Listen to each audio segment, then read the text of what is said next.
Hello dear guys, this is Shoykot. Welcome to my YouTube channel Talking Biker with a new motovlogging video. আশা করতেছি মহান সৃষ্টিকর্তার কৃপায় আপনারা সকলে ভালোই আছেন। তো আপনাদেরকে বলছিলাম যে দেখা হবে সুন্দর একটা ওয়েদারে। তো আজকে ওয়েদারটা মোটামুটি ভালোই আছে, মেঘ বৃষ্টি শেষ করে একটু সূর্যের দেখা পাওয়া গেছে। তাই ভাবলাম একটা ভিডিও বানাই, আপনাদের সাথে একটু টুকটাক কথাবার্তা বলি।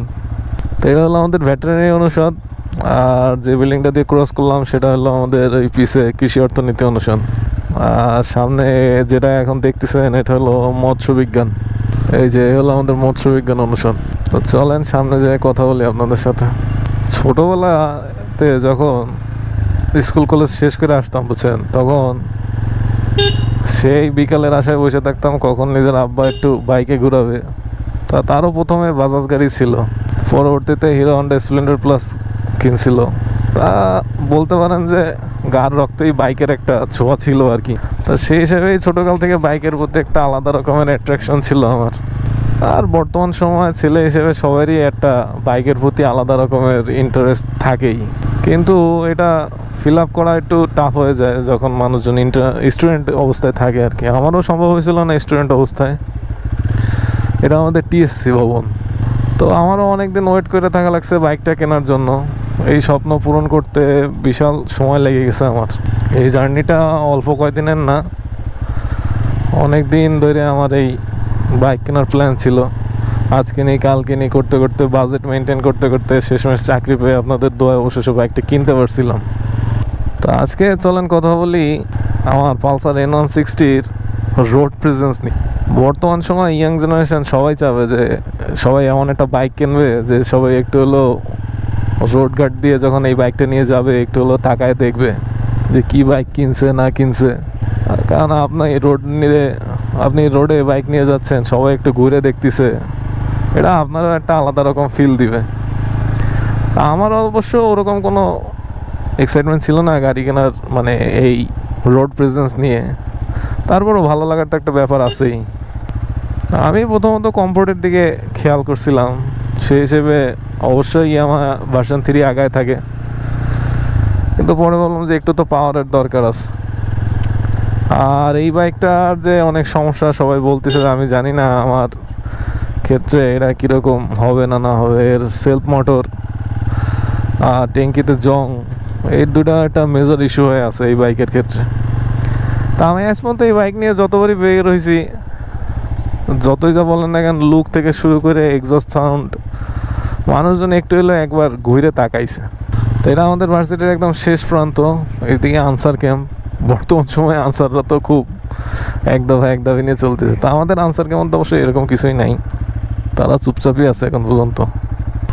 রোড প্রেজেন্স থেকে শুরু করেও অ্যাট ফার্স্ট আপনি যখন এই বাইকে বসবেন, ফার্স্ট যে জিনিসটা তাকাবে তাহলে এই বাইকটার মিটার কনসোল, মানে একটা আলাদা রকম নস্টালজিক ফিল দেয় এই মিটার কনসোল।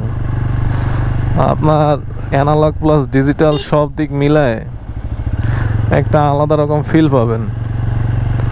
বাজেট অনুযায়ী এই বাইক কীরকম এটা আমি ঠিক বলতে পারবো না, আমি অতটা বাইক এক্সপার্ট না, বাট আমার কাছে এটা ভ্যালু ফর মানি মনে হয়েছে এখন পর্যন্ত। কারণ আপনি লুকসের দিক দিয়ে বলেন, পারফরমেন্সের দিক দিয়ে বলেন, যত দিক দিয়েই বলেন না কেন, এই সেগমেন্টে এই বাইকরে বিট করার মতো আমি অন্য কোনো বাইক দেখি না।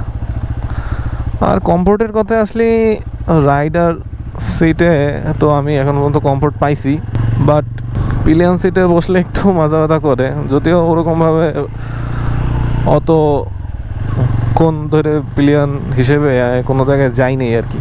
কোনো লং ট্যুরে গেলে অবশ্য বোঝা যাবে যে কীরকম কী অবস্থা দাঁড়ায় আর কি। তো চলেন আমরা এই কৃষি ভবনের নিচে, আজকে একটু ফাঁকা আছে, এই জায়গায় ডেলি কুংফু প্র্যাকটিস করায়। তো এই নিচে দাঁড়ায় আমি একটু দেখাই আপনাদেরকে কেন এই বাইকটার রোড প্রেজেন্স একটা আলাদা রকমের ভাইব দেয়।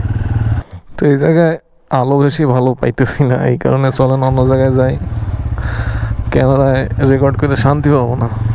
একটু অন্ধকার ভাইব দিতেছে এই জায়গায়। কোনো এক জায়গায় রোদের সানশাইন খুব সুন্দর আছে, এরকম এক জায়গায় যায় দাঁড়াই, তাহলে আপনারাও একটু দেখে মজা পাবেন, আমি একটু রেকর্ড করে শান্তি পাবো ভিডিওটা। তো এই জায়গায় আসলাম, দেখি আপনাদের একটু ডেসক্রাইব করার চেষ্টা করি যে কেন এই বাইকের একটা আলাদা রোড প্রেজেন্স আছে। তো অ্যাট ফার্স্ট যে জিনিসটা আপনি বাইক থেকে নামলেই খেয়াল করবেন সেটা হলো এই বাইকের লুকের ক্ষেত্রে এই বাইক 10/10, তাহলে আপনি রিগ্রেট করতেই পারবেন না, যদিও আমারটায় কাদা লেগে রয়েছে। আর সেকেন্ড যে জিনিসটায় ফোকাস করবো সেটা হলো এই বাইকের এক্সস্ট নোট। এই সাউন্ড আপনারা শুনছেন অনেক জায়গায়, তারপরে আমি আর একবার স্টার্ট দিয়ে শোনাই আপনাদেরকে। এই হলো এক্সস্ট নোটের সাউন্ড। পুরো বাইকটা কাদায় মেঘে রয়েছে রে ভাই। তো আপনি যখন এই এক্সস্ট নোটটা রেপ করবেন তখন একটা আলাদা রকম রোড প্রেজেন্স ভাইব পাবেন আপনি, সবাই তাকায় দেখবে। আর এক কথা এর ব্রেক রে ভাই টোটালি মাখন।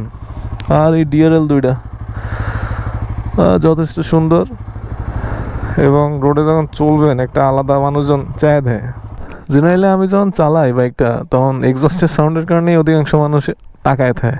যদিও বেশি রাফ আমি কখনোই গাড়ি চালাই নেই, সিম্পলভাবে চালাইলেও এর এক্সস্ট নোটটা বাংলাদেশের মানে স্টক সেগমেন্টে সবচেয়ে বেস্ট একটা এক্সস্ট নোট। আসলে হয় কি জানেন, শখ করে একটা গাড়ি কিনলি মানুষজন যখন এই গাড়িটা একটু ঘুরে দেখে তখন যতই যান না কেন মানে ভালো লাগবে ভাই আপনার। কেন নিজের শখের গাড়ি এত দাম দিয়ে কেনা, তাও যদি ফার্স্ট গাড়ি, ছাপড়িগিরি না করে জেন্টালভাবে রাইড করলেও তো মানুষজন তাকায় দেখে। আর এই দেখার মধ্যে আপনার একটা প্লেজারনেস কাজ করবে, যে আপনি শান্তি পাবেন। তো এই হলো অবস্থা, নীল আকাশ, ঠান্ডা বাতাস, প্লেন হিসেবে রাইড করতেছি। তো বাজেট সেগমেন্টের মধ্যে যদি রোড প্রেজেন্স খুঁজতে চান তাহলে N160 আপনার জন্য একটা বেস্ট চয়েস। N160 আপনারা যেরকম রোড প্রেজেন্সও দেবে আর একদম আপডেটেড বাইক হিসেবে এই প্রাইস রেঞ্জে সব ফিচারই পাবেন আপনি। তো আজকে টুকটাক কথা বললাম Bajaj Pulsar N160 road presence নিয়ে। আজকের ভিডিওটা এখানেই শেষ করতেছি। আস্তে আস্তে আপনাদের সাথে আরও ইনডেপথ কথাবার্তা হবে। তো দেখুন পর্যন্ত ভালোই থাকবেন, সুস্থ থাকবেন, দেখা হবে পরবর্তী কোনো ভিডিওতে। পারলে সাবস্ক্রাইব করেন। This is all for today, thanks for watching. Remember one thing, we talk, we ride and we share.